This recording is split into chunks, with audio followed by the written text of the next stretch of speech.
Hola, ¿qué tal amigos? Muy buenas tardes. Bienvenidos este jueves 24 de abril. Ya estamos en la semana de Pascua, cerrando la semana de Pascua. Espero que esté disfrutando sus vacaciones y permítanme entrar a sus hogares. Gracias de antemano, le agradezco que me reciba en sus hogares, en su oficina, en su coche, donde sea que usted esté escuchando y viendo esta señal. Le agradezco muchísimo. Hoy, jueves 24 de abril, se va a poner muy interesante en el cabaret. En primer lugar, vamos a hablar, es un tema inevitable, el legado del Papa Francisco. Jorge Mario Bergoglio, un papa argentino latinoamericano, el primer latinoamericano. Interesante. Vamos a ver su legado, lo bueno, lo malo y lo feo. Vamos a platicar de un desaguisado que desde mi perspectiva desnuda otra vez a la ultraderecha nazista, fascistoide que tenemos en México y además vendepatria. Vamos a hablar de Televisa Univisión y sus deslealtades. Y en tercer lugar vamos a platicar, para no dejar de tocar el tema local y del pleito Esteban Villegas, José Ramón Enríquez, porque la campaña política es el gobernador contra José Ramón Enríquez, vamos a hablar sobre la percepción de inseguridad pública en Durango, justamente en el marco de una contienda electoral que poco a poco se va llenando de golpes bajos. Quédese conmigo, esto es El Cabaret, comenzamos.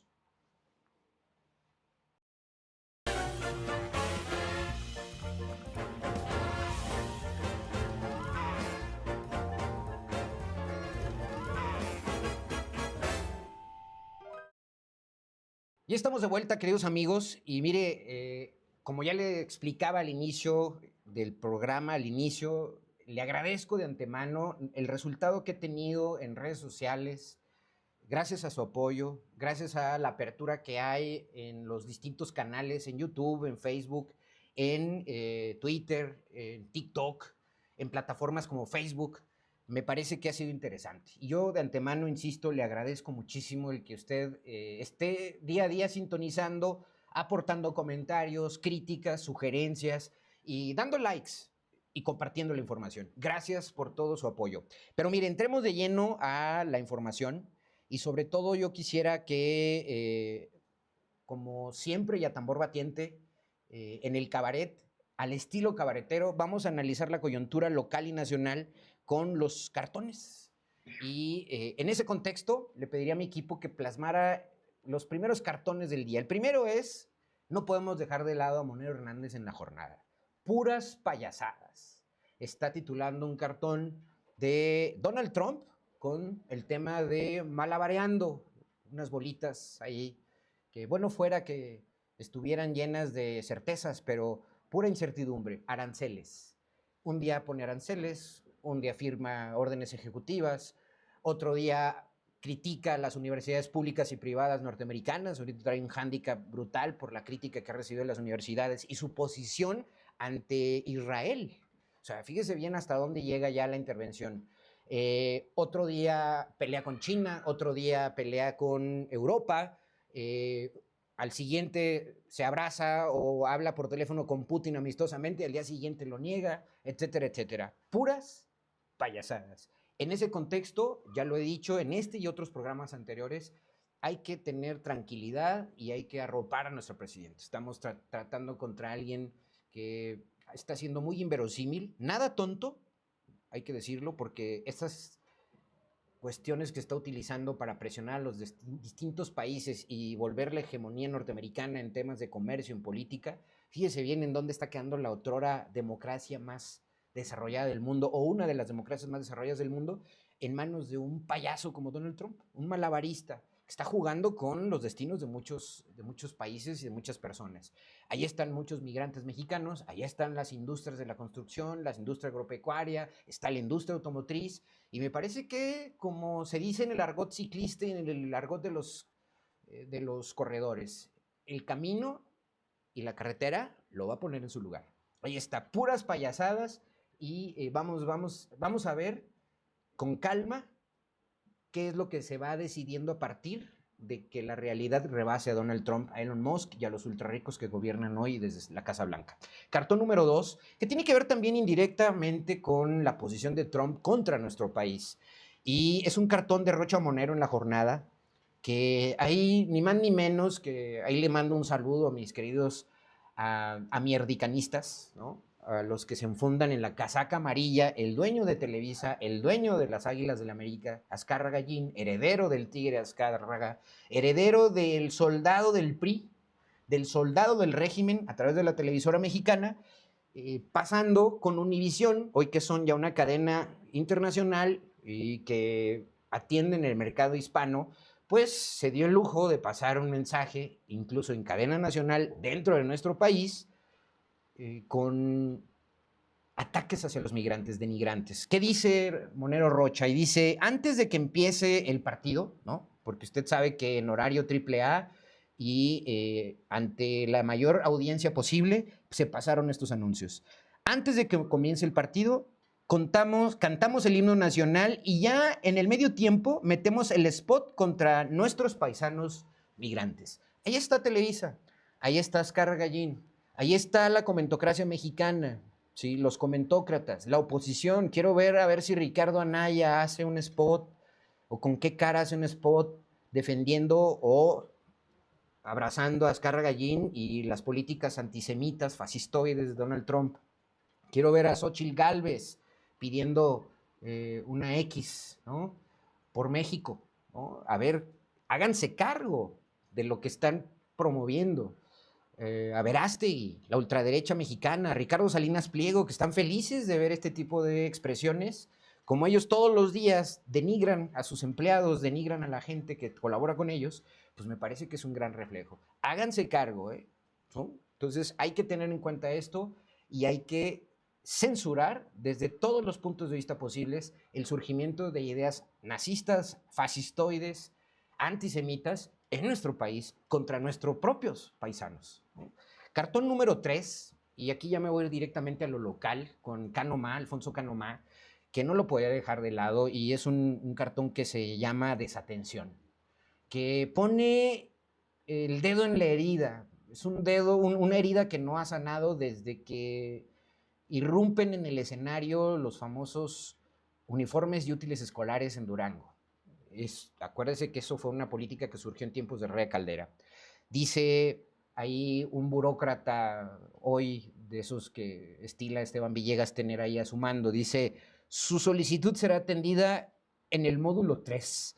Y ahí están las empresas locales, ¿no? Con la papelería y con los pagos de derechos para ser proveedores, año con año dándose de alta en el padrón, pagando cuotas, y abajo en el módulo de la burocracia latente que hoy representa Esteban Villegas, y dice uniformes escolares, renace, Durango va a renacer, y ahí está, intendencia, ¿no? Desatención.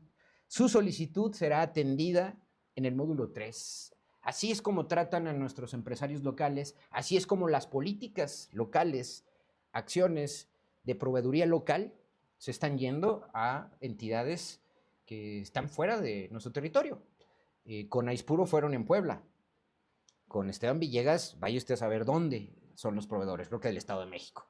El asunto es que es una política pública que eliminó de tajo, desde que surgió, a los múltiples talleres y proveedores locales que tenía el gobierno para los uniformes escolares, los monopolizó, y luego de haberlos monopolizado, pues crea empresarios afines a ellos para hacerse ricos, para dar moches, para dar grandes contratos. Y fíjese usted hoy, ni siquiera los contratos de esos talleres se quedan en lo local. Ahí está, el dedo en la llaga de nuestro amigo Cano Ma, a quien yo estimo mucho, porque tiene una capacidad de síntesis en un cartón que yo lo hubiera querido tener en 30 cuartillas. El otro cartón es también de Cano Ma y es con respecto a las campañas políticas. Ya le adelantaba yo que en las campañas políticas vamos a comenzar a analizar golpes bajos. Bueno, en lo que va de campaña, poco más de 15 días de campaña, Tonos Pantone, le titula Cano Ma, y ahí aparece tono morena con Enríquez, aparece un tono muy definido con Pancho Franco, naranja, ¿no? Y Toño gris, ¿no? Toño gris. Pues es que no es Toño el que está compitiendo. El director de orquesta, que está detrás de Toño Ochoa, pues es Renace, Durango Renace y el PRI, dicho sea de paso. Porque hay que decir que el panismo, los azules, han abandonado a Toño Ochoa desde lo nacional. no se ve por ningún lado Jorge Romero, no se ve el panismo nacional, y mucho del panismo tradicional en Durango le ha dado la espalda a Toño Ochoa. Por muy Bonifacio Herrera esté hoy en el municipio echándole ganas, siendo un empleaducho de tercera de Esteban Villegas, pues dudo mucho que eso vaya a terminar en buen puerto. Y mire, termino con una gráfica que, anótela usted, es una gráfica que se acaba de publicar en el INEGI el día 22 de abril, justo tiene 2 días, 3 días. Es un reporte de resultados de la Encuesta Nacional de Seguridad Pública. Ahí le pediría a mi equipo, es la Encuesta Nacional de Seguridad Pública Urbana, la ENSU, que se publicó el 22 de abril del 2025.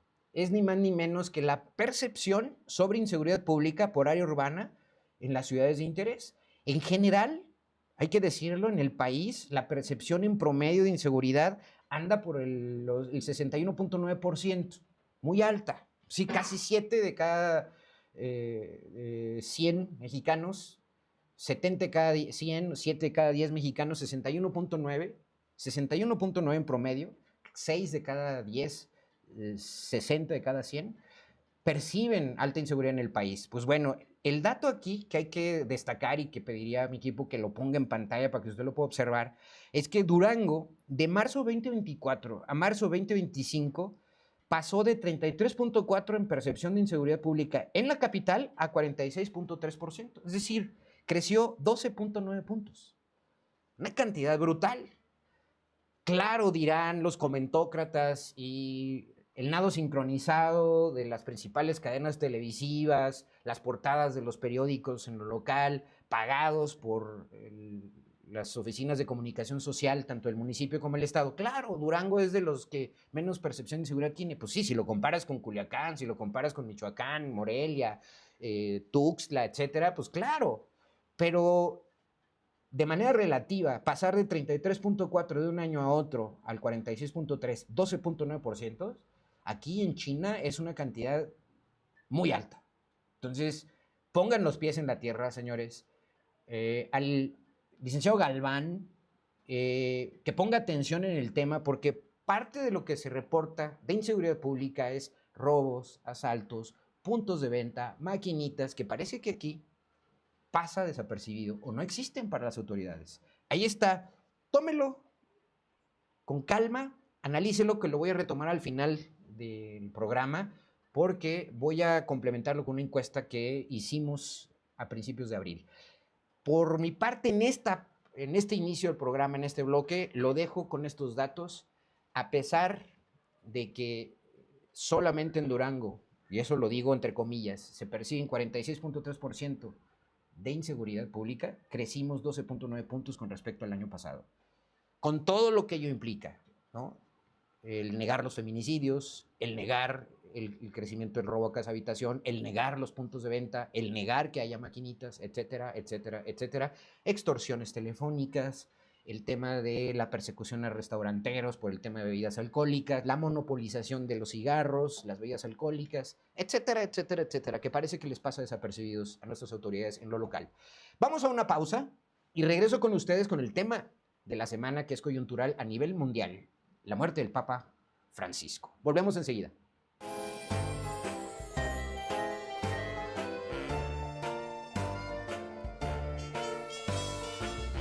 Hola, queridos amigos cabareteros, a quienes les gusta el estilo de generar información a través del cabaret. Su servidor Leonardo Álvarez, a través de redes sociales y en total libertad, los invito a que se inscriban a mi cuenta de Patreon. Va a aparecer ahí en la caja de comentarios el enlace. La idea es que si a ustedes les gusta el canal, les gusta la información y el estilo de dar la información y de analizar los temas que tengo aquí en el cabaret, inscríbanse a Patreon y por una módica cantidad de 50 pesos al mes, ustedes van a tener acceso a contenido exclusivo, sin censura, y que eventualmente nos es bajada de las redes sociales en otras plataformas. 50 pesos al mes, mi cuenta de Patreon, en la caja de comentarios, ahí está el enlace. Si te gusta el cabaret, si te gusta mi estilo, ayúdame y contribuye con el periodismo independiente.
Ya estamos de vuelta. Gracias por seguir sintonizando el cabaret y nuevamente reiterarles mi infinito agradecimiento porque siguen en redes sociales los posts, los clips, los reels de video que aparecen en Twitter, que aparecen en TikTok, que aparecen en YouTube, en Facebook y en todas mis redes sociales. Particularmente ahorita le agradezco a mi equipo ahí de Loghead, a Adriana, a Magda, a Susi, a David, a todos ellos que están por ahí sintonizando, a Clemen, un abrazo. Maris Magdalena, gracias. Bonita tarde, Maris Magdalena. Manuel Solís, gracias, como siempre, Manuel, muchas gracias. AS Apsi, Lu, muy buen programa, saludos, León, sí, muchas gracias. Mi nombre artístico, digamos, en X es @León_Álvarez, León Álvarez. Por eso le pone ahí León, un abrazo, Leonardo Álvarez, dice aquí a la gente que sí conectada, Natalia, Carolina, un abrazo. A todos ustedes, pues les agradezco mucho. Y por ahí, denle like, compartan, critiquen, propónganme ideas o debatan conmigo temáticas. Y miren, antes que todo, y ahorita el tema que me encanta abordar estos temas polémicos porque si algo debemos de analizar y nunca dejar de lado es la historia, ¿no? Y el Vaticano es parte de nuestra historia cultural, ¿no? La conquista, la Iglesia Católica es parte de nuestro bagaje cultural que no debemos dejar de lado. Y un papa latinoamericano como Francisco, jesuita además, déjenme decirles, yo soy a lo largo de mi vida personal, conforme fui creciendo y mi especialidad y mi forma de ir abordando la materia que más me gusta en el mundo mundial, que es la economía, pues fui dejando de lado la religiosidad. Ustedes saben que uno nace, y sobre todo en Latinoamérica, por decreto, prácticamente sin que le consulten a uno, nace católico. Y, sin embargo, mi formación me ha ido alejando bastante, diría totalmente, de la Iglesia Católica, pero eso no implica que me interesen estos temas. Y el tema de los jesuitas y los franciscanos para mí es coyuntural porque fui formado en la preparatoria por franciscanos y jesuitas, y entonces para mí tiene una connotación muy importante por la forma en la que esta corriente filosófica dentro de la iglesia y de la teología de la Iglesia Católica, si algo enseñan es a utilizar el conocimiento y la razón por encima del dogma. Y eso es parte de lo que hay que abrazar de los jesuitas y de los franciscanos, sobre todo. Ya las demás corrientes dentro de la Iglesia Católica pues, se han ido deformando y cada una tiene sus vertientes, las respeto, pero ahí le dejo yo ese apunte de franciscanos y jesuitas. La razón, la ciencia al servicio de la humanidad y el defender tus ideas, ¿no? Esa es parte de esa herencia y Francisco las ponía muy importante o de manera muy importante sobre la mesa. En ese sentido, ¿cuál es el legado del Papa Francisco? Y por ahí le pediría a mi equipo que acompañáramos la charla con una serie de láminas.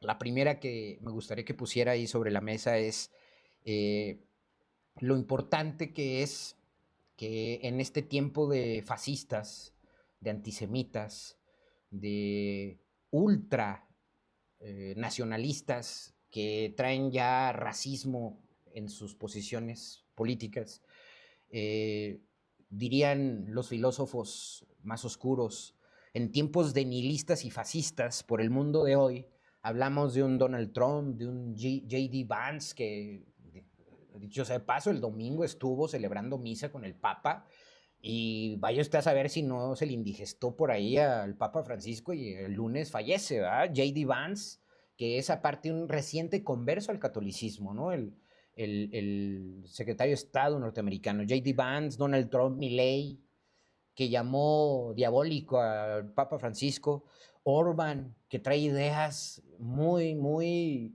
ultra nazistas, Bukele, acá en El Salvador, Giorgia Meloni en Italia, Jean-Marie Le Pen y su hija en Francia, bueno, una serie de gente nefasta que está abrazando posiciones muy radicales, sobre todo antisemitas. Vale la pena la aséptica descripción, que yo lo subrayaré así, de la realidad que hizo el Papa Francisco en su carta, y aquí voy a traer a colación la encíclica Fratelli Tutti, que publicó justamente en tiempos de la pandemia. y que estuvo aderezada esa encíclica del Papa por este intento de juntar a todas las jerarquías religiosas del mundo, y lo vimos con musulmanes, los vimos con hinduistas, budistas, católicos, ortodoxos, etcétera. Lo vimos ahí, y en esta encíclica Fratelli Tutti, que me parece que hay que rescatarla, es un espejo devastador y terrible, certero del mundo en que vivimos. Fíjese bien textualmente lo que dice, y voy a rescatar 3 párrafos de esa encíclica del Papa Francisco. La mejor manera de dominar y de avanzar sin límites es sembrar la desesperanza y suscitar la desconfianza constante, aún disfrazada detrás de la defensa de algunos valores. Un mensaje a nuestros políticos actuales, a nuestros nihilistas. Se niega a otros el derecho a existir, a opinar, y para ello se acude a la estrategia de ridiculizarlos de algunos valores. Y con esto me acuerdo de cuando le dijo Milei que era satánico, que era Satanás, ¿no? El tercer párrafo que rescato de esa encíclica Fratelli Tutti del Papa: si no logramos recuperar la pasión compartida por una comunidad de pertenencia y de solidaridad, fíjense bien, no la solidaridad que promovía Juan Pablo II, que era un ultraconservador dentro del Vaticano, que abrazaba a los legionarios de Cristo y que abrazaba al Opus Dei, ¿sí? Dice, a la cual destinar tiempo, esfuerzo y bienes, la ilusión global que nos engaña se caerá ruidosamente y dejará a muchos a merced de la náusea y el vacío. Gran crítica y grandes frases llenas de esa representación y formación que tenía el Papa Francisco. Destaco una frase que también me gustó y le recomiendo al mismo tiempo, un artículo de Denise Merkel en Milenio, que lo titula Orfandad, o quedamos huérfanos, si no se me olvida. Y Denise Merkel destaca esto que dice de Francisco. Ella argumenta, después de analizar varios puntos de vista de Francisco, dice, la muerte de Francisco nos deja un poco más huérfanos en un mundo en el que hoy estamos a merced de líderes políticos como los que acabo de nombrar, ¿no? Trump, Milei, Orban, Bukele, Meloni, Le Pen, un Verástegui, posiciones radicales como las que hay en México, ¿no? Lámina número 2, la encíclica que nos dejó para analizar el Papa Francisco, Fratelli Tutti, merecedora de análisis. ¿Cuál es el balance concreto sobre logros, lo bueno, lo malo y lo feo de Juan Pablo, del Papa Francisco, de Jorge Mario Bergoglio, es un hombre laico? Duró 12 años. Acuérdense que él llegó al papado en el 2013, después de la renuncia de Ratzinger. Y aquí hago un paréntesis. El martes pasado estuve en un programa con Juan José Salas Mancinas, que los invito a seguirme los martes de 6 a 7, y dije una tontería del tamaño del mundo, ¿no? Dije que Ratzinger todavía vivía. Yo creía que todavía estaba vivo Ratzinger. Acuérdense que Ratzinger le cedió el papado a Francisco en vida, no murió. Y yo tenía todavía esa idea. Ratzinger murió a finales del 2023, del 2022. Entonces, craso error mío, y ahí le pido una disculpa si hay gente que en esta noche me está viendo y que me vio con José Salas. Yo creí que Ratzinger vivía y no. Y lo traigo a colación porque la película de los dos papas, que es una alegoría de una hipotética reunión del Papa Francisco con Ratzinger antes de que dejara el Vaticano, el alemán, pues me parece una gran película que también se la recomiendo, porque trata de esto, de lo bueno, lo malo y lo feo de Francisco. Y yo aquí traigo a colación a 3 grandes expertos que les invito a seguir y buscar en redes sociales, porque ellos han emitido algunas entrevistas y han escrito en periódicos. Además, son grandes comunicadores. El primero de ellos es Roberto Blancarte, sociólogo de las religiones. Destaca una frase que acuñó en una entrevista que hizo para Carmen Aristegui. Dice, el Papa Francisco fue ambiguo y ambivalente. Hace una crítica Roberto Blancarte de que el Papa Francisco puso muchos temas a debate, puso esos temas que le duelen a la Iglesia Católica la desnudan de cuerpo entero, por así llamarla, pero fue ambiguo y ambivalente, porque si bien es cierto que habló de los temas, no pudo llegar a capitalizarlos en reformas estructurales.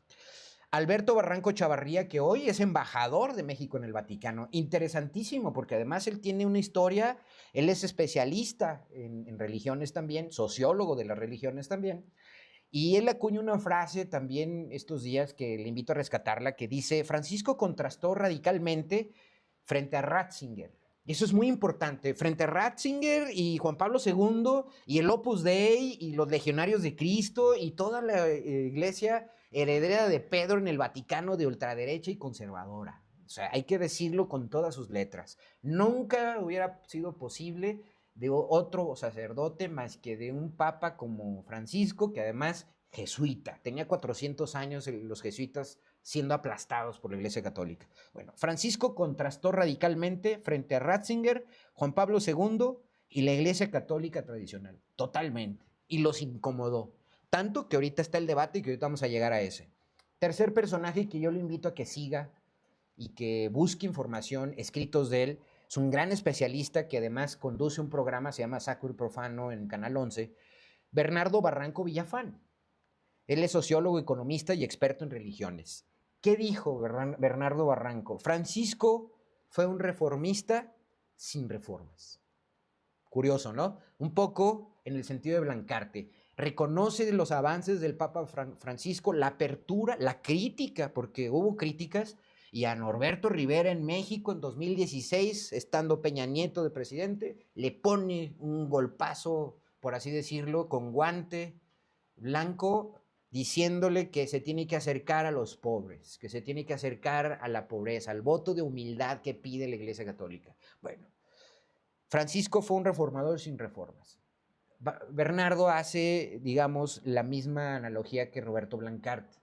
Si bien es cierto que analizó estos temas tan contrastantes, tan difíciles para la Iglesia Católica, el celibato sacerdotal, las mujeres en la Iglesia Católica, la homosexualidad en los sacerdotes, el tema de la pederastia, ¿no? Si bien es cierto, puso esos temas, no logró hacer cambios en la doctrina y cambios, por llamarlos de una manera, estructurales dentro de los sínodos católicos.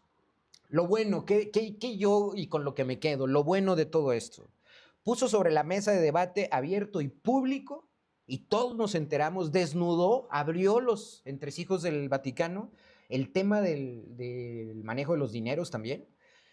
Temas contemporáneos que son más problemáticos para la Iglesia Católica lo serán hoy y de cara al futuro, porque eso es parte del debate que viene a continuación sobre el siguiente papa, ¿eh? La Iglesia Católica, ¿qué tipo de papa necesita? ¿Qué tipo de reformas para el futuro necesita? Y que tienen que ver con que esté hoy esta Iglesia Católica en crisis. El voto de pobreza, ¿no? La justicia social, la homosexualidad, el celibato, ¿no? Si hay algo antinatura, además de la unión PAN-PRI en la política, pues el celibato en sacerdotes es antinatura, ¿no? La pederastia, los migrantes, los puso en primer lugar. Las mujeres, sobre todo en la Iglesia Católica, el medio ambiente, que es un discurso que estuvo y mantuvo a lo largo de su episcopado, la cercanía, la crítica dura y muy ruda contra la Iglesia tradicional de su cercanía con el poder. ¿Y por qué digo que es importante que tengamos en cuenta esto que hizo, de ponerlo sobre la palestra? Pues que la Iglesia Católica hoy y en los últimos 30 años está en crisis. Fíjense ustedes, 17.7% de la población mundial es católica. Estamos hablando de 1.406 millones de personas en el mundo. 17.7% de la población mundial es católica. Es la religión más importante. En México, el 77.7% de los mexicanos, de 130 millones, estamos hablando de 97.9 millones de mexicanos, son católicos. Pero hay que decirlo, en los últimos 30 años, en los 80s, el censo del 85, los católicos eran 97%. Es decir, hemos decrecido con los años. En los últimos 35, 40 años, De 97% hemos llegado al 77.7%. La Iglesia Católica está en crisis en México y en toda Latinoamérica, en todo el orbe.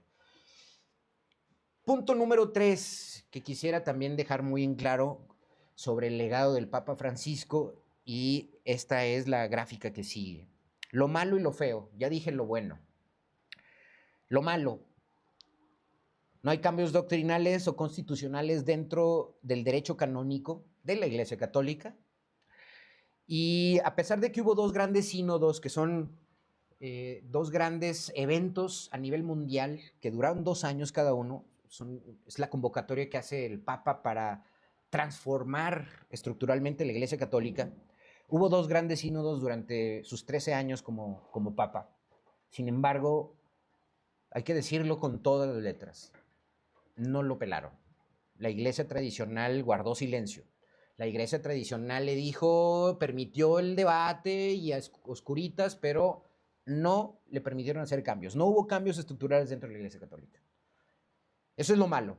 Lo feo que también hay, como cualquier ser humano, con todas sus contradicciones. Si bien renovó el colegio cardenalicio, que ahorita voy a eso, y cuestionó la posición del conservadurismo dentro de la Iglesia Católica, guardó silencio frente a la pederastía, incluso protegió a obispos pederastas. Casos mexicanos muy concretos, el tema de seguir con el padre Maciel, con los legionarios, apretó un poco legalmente al Opus Dei, pero ahí están.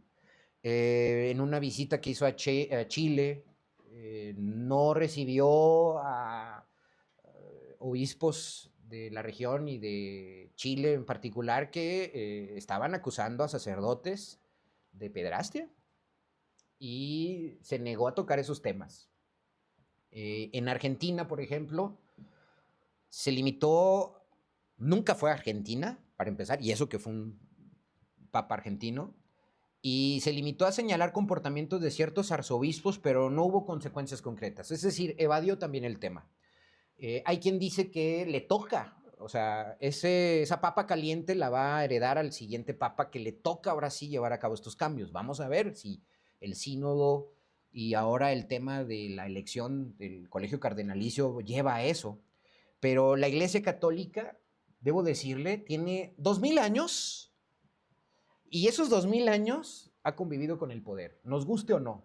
En algunos momentos ha estado arriba, ha estado en el poder incluso, y en otros ha estado abajo y en la lona, pero ahí está, 2000 años que se dicen muy fácil, pero la Iglesia Católica ahí está, con diferentes cismas en la historia, ¿no? La Reforma, Lutero, Calvino, los anglicanos, ¿no?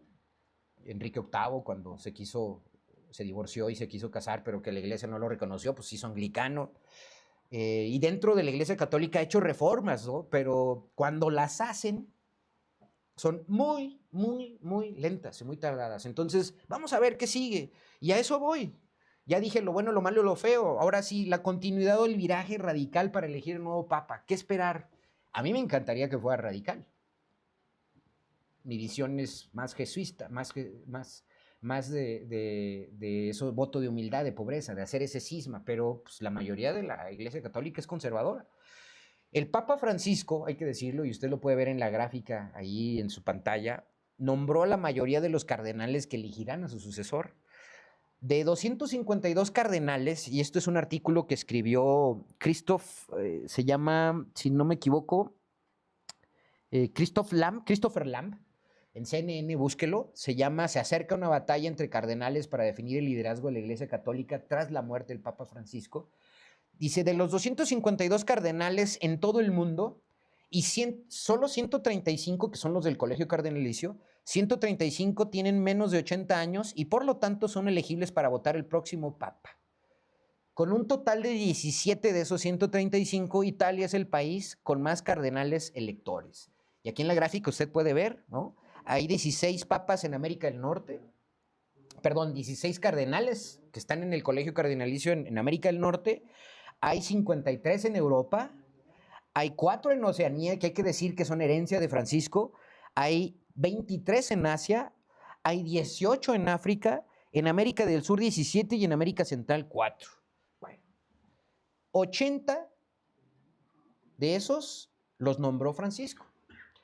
Eso es, esa es, digamos, como que la tentativa positiva de que vaya a haber este cambio o esta continuación de un papa de la línea de Francisco. Sin embargo, déjeme decirle que cuando Ratzinger decidió cederle el poder y renunciar al Vaticano a ser papa, el colegio cardenalicio era totalmente conservador y eligieron al papa Bergoglio, bueno, a Bergoglio, al papa Francisco. Entonces no hay garantía. Vaya usted a saber que se vaya a elegir en el Sínodo del Vaticano. Estamos en vísperas de ello. La muerte del Papa Francisco da el disparo de salida a lo que muchos ven una batalla por el alma de la Iglesia, y yo subrayaría que enfrenta a los que quieren continuar sus reformas progresistas, que ya hablé de ellas, contra un pequeño pero poderoso grupo que quiere revertirlas. La Iglesia de Pedro contra la Iglesia de la luz, de la humildad, de la pobreza, de la cercanía con los migrantes, con los pobres, con los débiles, que al final de cuentas ese es el mensaje de Cristo, al final, ¿no? Bueno, yo los dejo hasta aquí en este bloque. Coméntenme, critíquenme, denme su opinión. Vamos a una pausa y regresamos para analizar rápidamente el desastre que fue el anuncio de Televisa criticando y atacando a nuestros migrantes. Volvemos enseguida.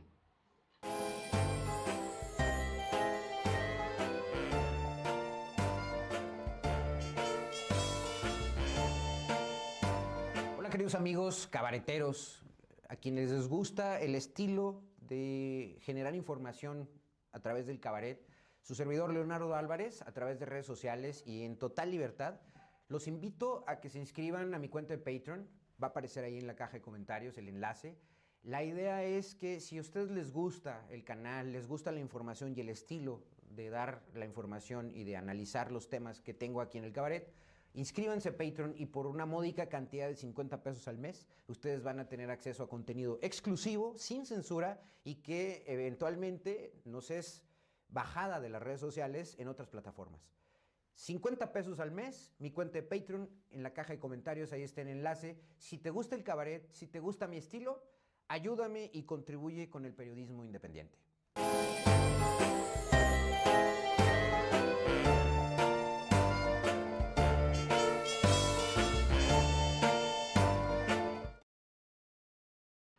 Muchas gracias por continuar aquí en sintonía del cabaret, en vivo, desde nuestro búnker. Gracias por continuar.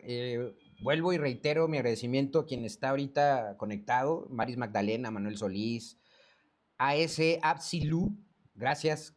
Eduardo Solís, gracias, un abrazo, Eduardo.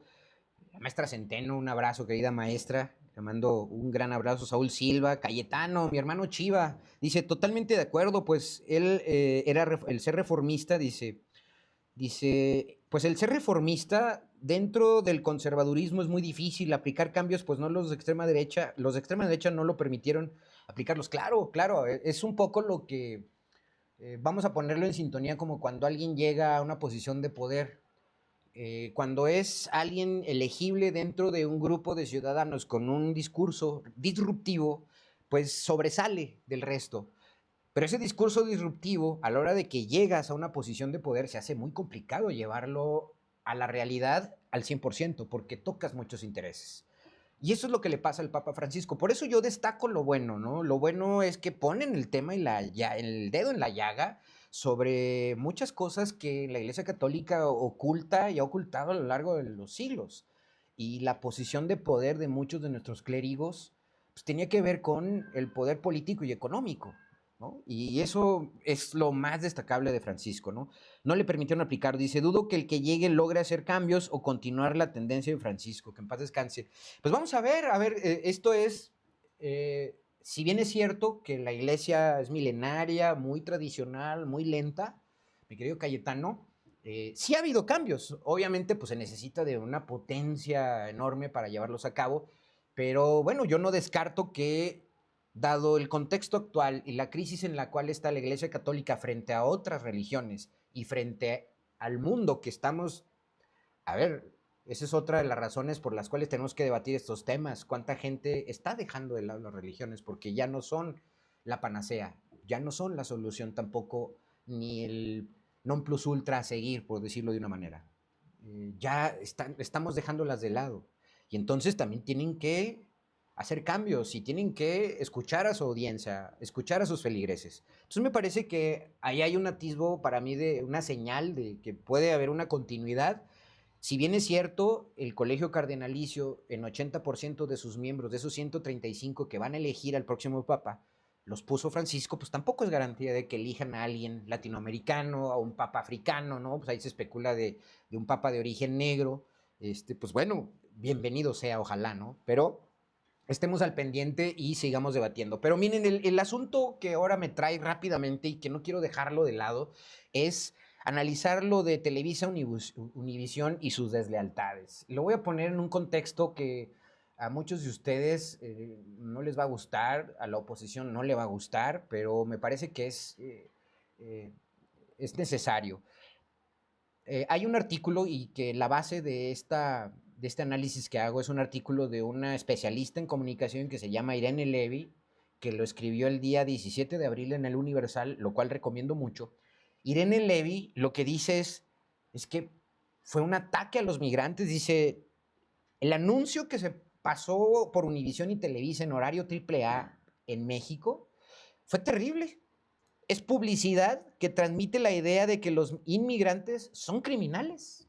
Bueno, esto lo pone en contexto Irene Levy y la pregunta es que hace al final es, ¿por qué en el anuncio no incluyeron imágenes de inmigrantes cosechando legumbres, pegando ladrillos o limpiando la mierda de los estadounidenses? Que hay que decirlo con todas sus letras. Ese país se ha construido gracias a la mano de obra y a la contribución de científicos y a la contribución de deportistas, a la contribución de múltiples perfiles ciudadanos que llevó y que cobijó Estados Unidos.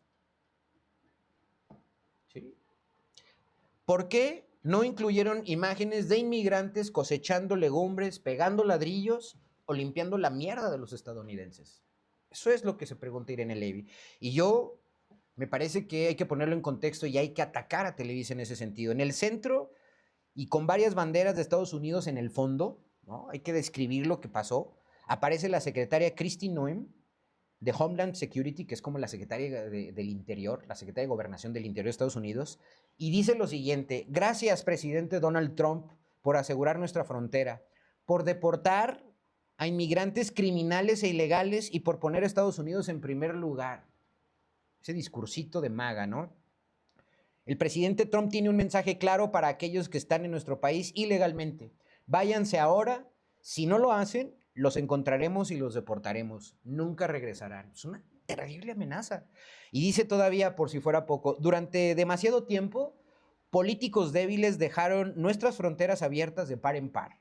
Inundaron nuestras comunidades de drogas, tráfico de personas y delincuentes violentos. Pusieron en peligro vidas estadounidenses. Pues bien, esos días han terminado. Este es parte de lo que dijo Kristi Noem en un anuncio pasado por Televisa, inmisericordiamente y totalmente criticable, deleznable. Y yo cierro con la frase que cerró Irene Levy en el artículo del Universal. ¿Por qué no incluyeron imágenes de inmigrantes cosechando legumbres, que además el 80% son mexicanos, pegando ladrillos o limpiando mierda de norteamericanos? Y aquí mi comentario sería, y con esto cierro esta parte, es lo que acaba de pasar esta semana de una reforma para que haya una especie de revisión de la pauta y de la programación de los medios de comunicación, del contenido en los medios. Fíjense lo que se ha propiciado por una tontería de Televisa. Porque tenemos hoy que revisar la reacción de un gobierno que, con toda la legitimidad del mundo y con la mayoría en el Congreso, está tomando a su cargo reformas que evidentemente pueden atacar y coartar la libertad de expresión, pero a partir de una decisión política muy controvertida de Televisa. Y aquí hay que poner en contexto que Televisa no es no cometió ningún error. Esto lo hizo premeditado. Y yo esto lo pongo en contexto porque si ustedes se fijan hoy, quienes están padeciendo y lamentándose por la reforma al Poder Judicial, que yo no veo a la masa de gente defendiendo a los jueces y al Poder Judicial. Fíjense la tontería de haberse confrontado durante 6 años con López Obrador de la Corte. ¿En qué terminó? En una reforma al Poder Judicial que nadie sabemos. Se van a elegir jueces ahora por voto ciudadano, pero nadie sabemos qué va a pasar. Y hay quienes lo llaman una destrucción de la justicia en México. Bueno, si ustedes hacen esta analogía de por qué la Corte se confronta con el Poder Ejecutivo y el Poder Legislativo y estos dos a su vez le ganan elecciones y lo reforman, pues vean la estupidez de Televisa. Hoy lo que está propiciando es una reforma constitucional que evidentemente está metiéndose ya con la libertad de expresión. Y vaya usted a saber cuántas cosas más para evitar que haya. El pretexto es que evitar que haya extranjeros que paguen anuncios que sean lesivos para los nacionales. Está bien, pero ahora nos tenemos que meter a revisar el contenido de la ley que no violente los derechos a la información y a la libre expresión y al derecho humano a informarnos. Ese tipo de contradicciones es en la que tenemos que llegar y tenemos que entender por qué se llegan a este tipo de reformas tan controvertidas. Ahora bien, lo dejo ahí en ese punto. Pongo una siguiente lámina que es el punto, me parece que álgido, que me parece que es donde Televisa le pudieron apretar y lo pudieron obligar a que junto con Univisión pasara estos anuncios. Y la siguiente lámina es que, ¿qué puede llevar a una empresa, a Televisa, a maltratar de esta manera a su audiencia, atacar a los latinos? Univisión tiene el 90% del mercado latino en Estados Unidos. Televisa tiene el 70% del mercado mexicano. ¿Qué puede llevar a una empresa a maltratar de esta manera a su audiencia y a prestarse a ese acoso emprendido por el gobierno de Estados Unidos contra los inmigrantes?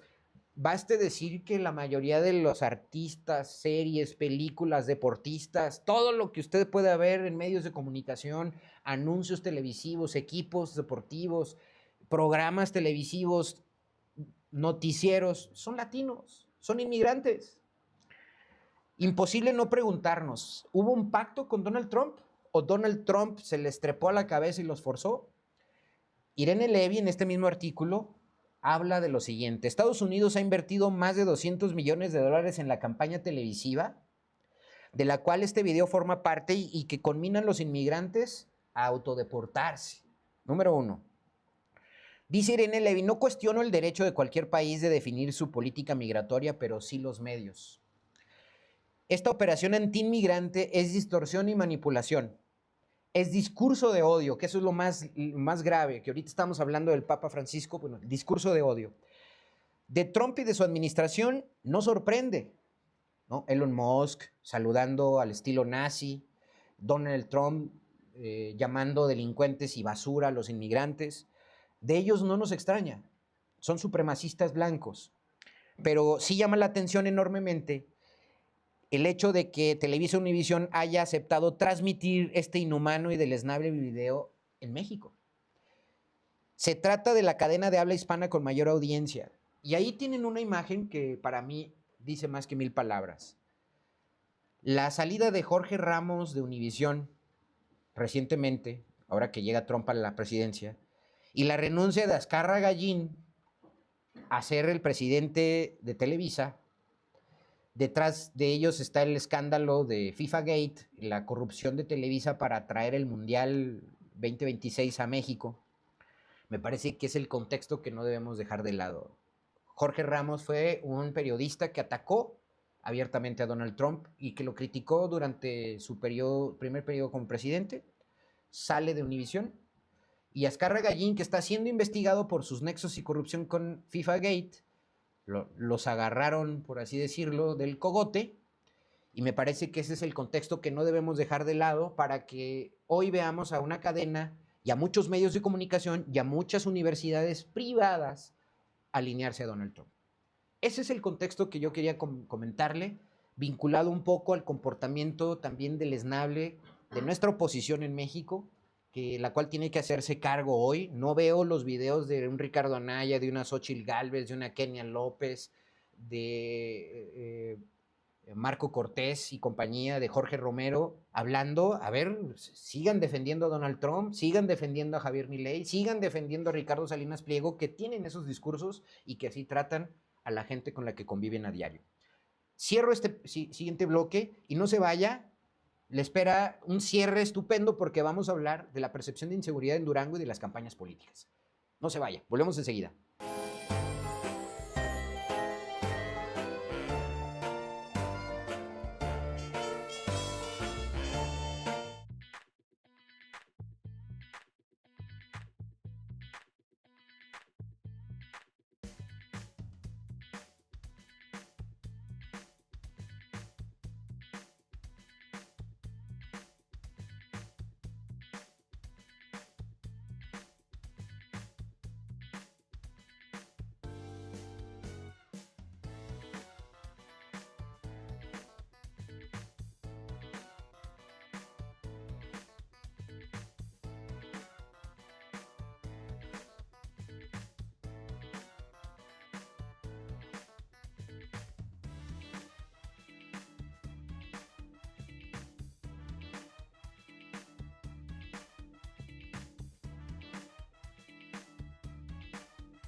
Sigo con ustedes, queridos amigos. Gracias, insisto yo, y gracias a mi equipo. Todo lo que usted ve aquí de esfuerzo que estamos realizando para llevarle a usted información de calidad, un programa con humildemente, con un esfuerzo colectivo, es para usted y por usted. Y le agradezco que nos sintonice. Y nuevamente, digo, Maris Magdalena, gracias por seguir conectada. Manuel Solís, A.S. Absilú, abrazo.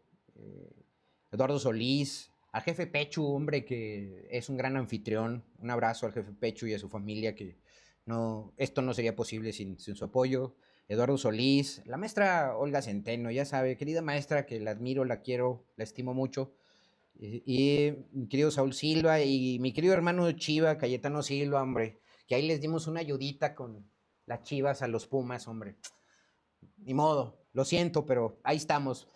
Pero bueno, vamos a entrar de lleno al asunto con el que quiero dar cierre, un cerrojazo, como debe ser, al programa de este 24 de abril, al programa del Cabaret, y es con la percepción de inseguridad en Durango. Y por eso le pido a mi equipo que vuelva a plasmar en la pantalla la gráfica del INEGI. Se la voy a traer a colación otra vez porque quiero que la analice usted en el contexto de... el contexto en el cual Durango, dirán los comentócratas, las oficinas de comunicación social, ¿no?, que pagan para que se le aplauda al gobernador en turno, al alcalde en turno, y que evitan que la narrativa se prolifere de una manera crítica y objetiva. Pues claro, Durango no tiene, el promedio nacional de inseguridad pública es de 61.9% de la población se siente insegura y es altos índices a nivel nacional. Durango tiene a marzo 2025 46.3, poco menos de la mitad de su población que se siente insegura. viéndolo así, pues claro, estamos muy por debajo de ciudades como Culiacán, como Tuxtla Gutiérrez, como Morelia, como Pátzcuaro, como eh, lo que es en Jalisco, Zapopan, Guadalajara, Tlajomulco de Zúñiga, ¿no? Claro, no vamos a estar esos índices porque además ni siquiera tenemos el volumen poblacional, pero que Durango pase de 33.4% de inseguridad pública de su población a 46.3, 12.9 puntos en un año, y que en este contexto estemos viviendo tácitamente una guerra en la cual estamos implicados por el tema de el equilibrio de grupos paralelos en Sinaloa, concretamente en Culiacán, y lo que implica nuestra Sierra Madre Occidental con distintos grupos de poder, pues eso es de llamar la atención. Tome en cuenta que esa gráfica del INEGI la han minimizado y sí, claro, si la comparan con ciudades como Culiacán, Durango, pues está rey, ¿no? ¿Qué me dice de un 60% de inseguridad, de percepción de inseguridad de la población a un 46%? Claro, pero que Durango pase de un 33.4 a un 46.3, aquí en China son 12.9 puntos y es exponencial, brutal. Bueno, en ese contexto, ahora déjenme presumirles que colaboro en una empresa que se denomina GD Innovaciones, y por ahí pediría el pantallazo a mi querido equipo. Desplegué una encuesta que me pareció que vale la pena que le muestre a usted los principales resultados. Humor y gobernabilidad en el municipio de Durango. La encuesta la levantamos del 10 al 13 de abril.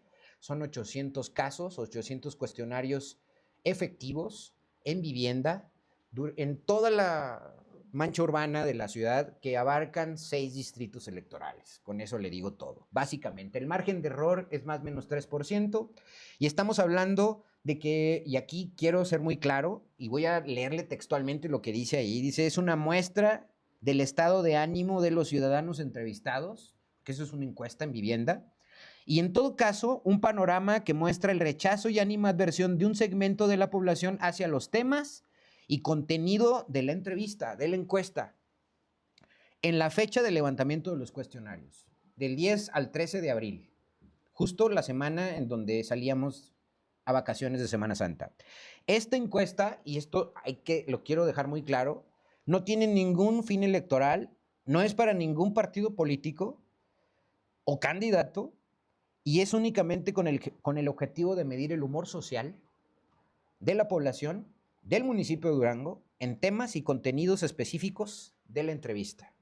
Es con carácter meramente informativo y sin fines de lucro. Dicho lo anterior, la lámina número 1, la primera pregunta que yo le pongo a consideración y que le muestro en pantalla es, ¿cuáles considera que son los 3 principales problemas que más urge resolver en la ciudad de Durango? En respuesta espontánea, en porcentaje, el 36.6% de los que viven en el municipio de Durango dijo que era la inseguridad pública. Punto. Inseguridad pública. Anótelo ahí, directo, espontáneamente. Primera respuesta, 36.6%, casi 4 de cada 10. Luego desempleo, 15.6%, y luego narcotráfico, 11.3%. Esos son los 3 principales problemas a resolver. Claro, luego vienen ahí otros como corrupción, 7.6%, crisis económica, 5.1%, pavimentación, 4.8%, bajos salarios, 4.8%, drogas y alcoholismo, 3.1%, no hay agua potable y drenaje, 3.1%, pobreza y marginación, 2.9%, basura, lo que es el servicio de recolección de basura, 1.8, perdón, alumbrado público 1.6, impunidad de autoridades 0.9%, otros 0.8%, falta de vivienda 0.1 y escuela 0.1%. ¿Qué tenemos que destacar? Los 3 primeros respuestas. Casi 4 de cada 10 o 36.6% declaró que era inseguridad pública. Luego 15.6% desempleo y 11.1% que era narcotráfico. Bueno, la siguiente gráfica es juntar todos esos reactivos en 4 temas principales. ¿Qué significa esto? Que todo lo que implica inseguridad pública se junte en un solo rubro, todo lo que implique desempleo, estamos hablando de bajos salarios, falta de crecimiento, etcétera, etcétera, Servicios públicos, todo lo que implique problemas de agua potable, recolección de basura, pavimento, todo lo juntamos y todo lo que hable de corrupción. Bueno, resulta que todos los rubros que aglutinan inseguridad pública, considerando todos los rubros que tienen que ver con inseguridad pública, estamos hablando que es el narcotráfico, drogas y alcoholismo, impunidad de autoridades e inseguridad pública, es el 51.7%. Estamos hablando que es poco más de la mitad, 5 de cada 10 habitantes del municipio de Durango declaran que el tema más importante o que más urge resolver en Durango, ojo a los candidatos, alcaldes, es la inseguridad pública. Para hoy que el secretario de Seguridad Pública hoy tiene tiempo diciendo que no ve los puntos de venta, que no ve las maquinitas, que no ve el tema de las ventanas en donde se explota la venta ilegal de cerveza, de bebidas alcohólicas, de cigarros, etcétera, etcétera, etcétera, pues bueno, creo que es una llamada de atención. En otros lugares les llaman puntos de venta. Aquí les llaman lugares de maquinitas, ¿no? Bueno, para el que no los ve, ahí está. Desempleo, el 28.4%, ¿sí? Yo aquí le recuerdo que durante lo que va del gobierno de Esteban Villegas, salvo el 2023, perdón, el 2024, 2022, el primer año de Esteban Villegas fue la mitad del 2022, esa transición con Aispuro, se generaron 3,000 empleos. En el 2023, 0 empleos formales en el IMSS y en el 2024, 0 empleos formales en el IMSS. Aquí quiero ser muy claro también con esto. El tema de la inseguridad pública luego se le van a la yugular a los policías y luego lo quieren combatir con más equipamiento, mayores salarios, mayores prestaciones a los policías, o es una mala labor de los policías. No es necesariamente. Para que haya inseguridad pública tiene que haber delitos. Y claro, crecen los robos, los asaltos, las extorsiones, los cobros de piso, la venta ilegal, lo que son los mercados negros o el comercio ambulante. Bueno, pues el desempleo, 28.4, casi 3 de cada 10 duranguenses dice que el tema, uno de los principales problemas es el desempleo, pues genera que la gente que no tiene empleo y que dura mucho tiempo buscando empleo, genere crisis de inseguridad pública. Y entonces, ¿cuál es la mejor manera de combatir la inseguridad pública? La generación de empleos. Pero si por un lado tú tienes que los empleos formales en Durango es 0 en el 2024, 0 en el 2023 y solo 3,000 empleos en el 2022, y que prometiste que se iban a generar 26,000 empleos porque ibas a traer plantas chinas, pues me parece que es un mazazo duro y a la cabeza a las políticas de crecimiento económico y generación de empleos de un alcalde y un gobernador que hoy están en competencia por la alcaldía de Durango 2025. Y ahí está la gráfica, ¿no? Considerando todos los rubros que tienen que ver con inseguridad pública, es decir, el narcotráfico, el narcomenudeo, los puntos de venta, las maquinitas, las drogas y el alcoholismo, la impunidad de autoridades y la inseguridad pública en general, 51.7%. Casi, bueno, poco más de la mitad de cada duranguense que vive en el municipio de Durango dice que ese es uno de los principales problemas. Y ojo ahí, todo lo que tiene que ver con servicios públicos, alumbrado, agua potable, pavimentación, recolección de basura, es 11.3%. Porque, digo, usted ve concentrados a los candidatos hoy alcaldes barriendo las calles, plantando arbolitos, poniéndose casquitos y barriendo ahí, prometiendo que va a haber alumbrado. Bueno, los servicios públicos es 11.3%. ¿Qué es lo que reclama la ciudadanía? 51.7% inseguridad pública y 28.4% generación de empleos. Punto. Punto. Gráfica siguiente, con la cual quiero ir cerrando con broche de oro este programa. En lo que va del gobierno de Toño Ochoa, es la pregunta, en general, ¿está usted muy satisfecho, algo poco o nada satisfecho cómo van las cosas en la ciudad de Durango? Para esto, la pregunta va encaminada a que Toño Ochoa ganó la elección en el 2022 en junio y tomó posesión como alcalde en agosto 2022. Y de agosto 2022 a la fecha son 32 meses de gestión. Es decir, que en los 32 meses de gestión, entre agosto 2022 a la fecha, abril 2025, casi 6 de cada 10 o 58% de los habitantes que viven en la ciudad de Durango se consideran poco y nada satisfechos. Es decir, 26.3% nada satisfecho, sumado a 31.8% poco satisfecho, poco y nada satisfecho, casi son 60%, es decir, 58%, son poco o nada satisfechos. Es decir, casi 6 de cada 10 duranguenses, y que esto implica problemas de inseguridad y de desempleo. En tanto que 40.8% se consideran algo o poco satisfechos. Algo satisfechos 35.3% y poco satisfechos 5.5%. Ahí viene un no sabe, no contestó, no me interesa, el 1.3%. Pero así está la gráfica en cuanto a la satisfacción. Ahora, si usted toma solo a los que dijeron nada y poco satisfechos, ¿por qué están poco y nada satisfechos? Es la siguiente gráfica, y con esto quiero cerrar la charla de este día. ¿Por qué se considera poco o nada satisfecho? Y esta es una gráfica que sigue ahí. Fíjense bien, ahí está, y lo ratifican otra vez los ciudadanos en Durango. ¿Por qué? El 37.8% dice que fue por el aumento de la inseguridad pública, el 32.6% porque no hay empleo, y hay gente que no cumple el perfil en el municipio 10.8%, no se perciben cambios 5.1%, no hay obra pública que presumir 4.1%, nepotismo en puestos 3.5%, hay gente solo del PRI con Toño Ochoa 2.4%, y le falta experiencia al equipo de Toño Ochoa 1.9%, otros 1.2% y no contestó 0.6%. En el tema de inseguridad, ¿sí?, dicho sea de paso, los rubros que más destacan textualmente, en respuesta espontánea de los ciudadanos, está el tema de desapariciones, el tema de feminicidios, el tema de extorsiones, de cobro de piso y el tema de mucho empleo informal. Ahí está el tema de la inseguridad pública concentrado. Dicho sea lo anterior, yo con esto, queridos amigos, quiero dejar en claro que me llamó mucho la atención el resultado de la encuesta del INEGI a nivel nacional, que a lo largo de un año incrementa 12.9 puntos porcentuales la percepción de seguridad en una ciudad como Durango, y esta encuesta que está desplegada en los 6 distritos que conforman lo que es la ciudad del municipio de Durango. Ahí están los datos, ahí está la información.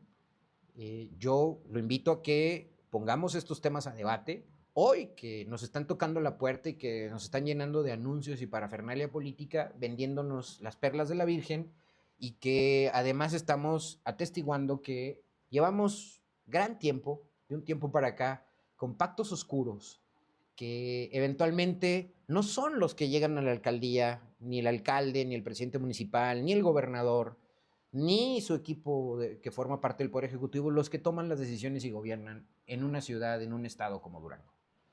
Con eso de fondo yo dejo este programa el día de hoy. Les agradezco a todos ustedes que hayan seguido aquí la conversación, mi querido hermano Chiva Cayetano, a Saúl Silva, la maestra Olga Elena Centeno, maestra Centeno, ya sabe, Manuel Solís, Maris Magdalena, a Natalia, al jefe Pechup, que hace posible que este programa sea un éxito, a mi equipo, y a usted, que es a los que nos debemos en estas transmisiones.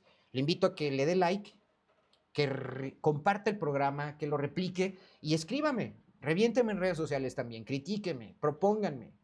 Y yo me despido por el día de hoy, mandando ese claro mensaje para nuestros futuros políticos que van a estar encumbrados en la alcaldía de Durango, que pongan los pies sobre la tierra, y que, parafraseando a Vargas Llosa, que últimamente se ha hecho muy famoso, paz descanse Vargas Llosa, en Conversación en la Catedral, la frase célebre que acuñó en esa novela fue: ¿en qué momento se jodió el Perú? Bueno, yo con esto cierro aquí. ¿En qué momento se jodió México y en qué momento se jodió Durango? Nos vemos la próxima semana. Dele like, comparta. Gracias por su sintonía. Hasta pronto.